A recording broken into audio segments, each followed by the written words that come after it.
Welcome to Do Timely video. Before we get started, there are a couple of things I wanted to clarify.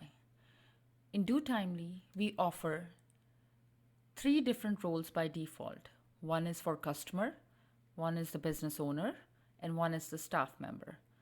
Now you can create different roles if you want. For example, if you're looking to create a role as an admin who has special permissions to manage the schedule, invoicing the customer, you can do that. So you can create your different roles. I'll show you later in the demo.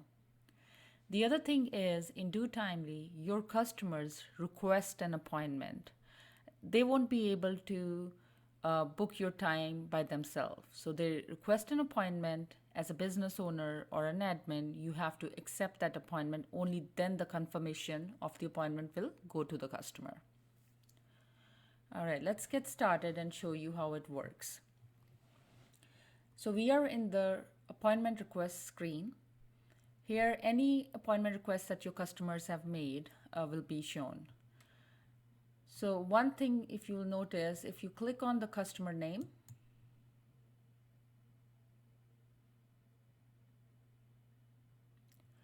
it brings out the details of the customer. So you have your customer's name, you have the amount of invoices they have due in the system. If they have any credits could be like referral credits that you have given, it will show up over here. And these credits are automatically applied to the next invoice. You have their address. You can click on their address. It will open it in Google Map to show where they are located. You can assign a primary staff to this customer. It could be for easy scheduling, or we also offer a feature of automatic request forwarding to your staff members, and I'll explain that later. You can enter the internal notes, and these are the notes that will be visible to your staff member when they are performing the service. And then you have details of the appointment in the system. First one is last completed. So this is the last appointment that you have completed for this customer.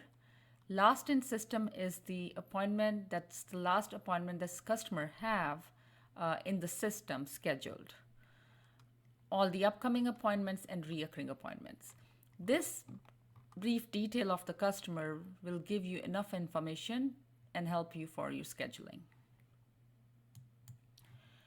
Now let's see, so once the request comes in, you will see this gray note, which is actually a note from a customer.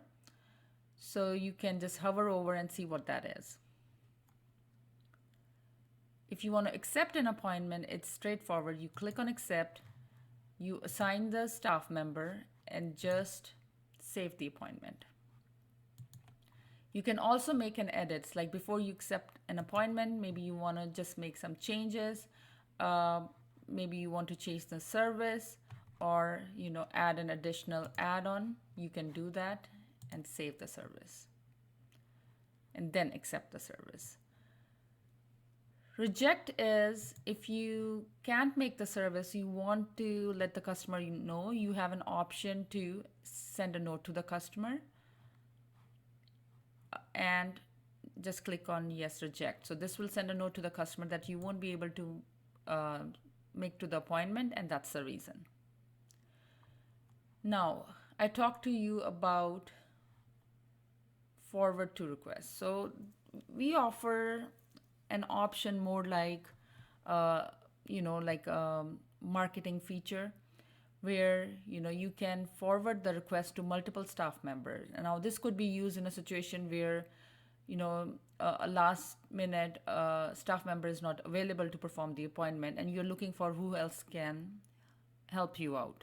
Now, rather than calling and emailing and talking to multiple people on the phone, what you can do is click on the forward to.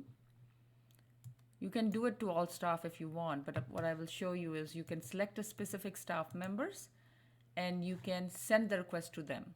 Now, what this does is it will send a request to all those staff members. It will show up as a notification in their app so that they know there is a new appointment that they need to accept. So if they can make that appointment, they can accept it. If they can't make the appointment, they can reject it. Now, once they accept it, it will be assigned to them and it will be taken off the queue from the other staff members.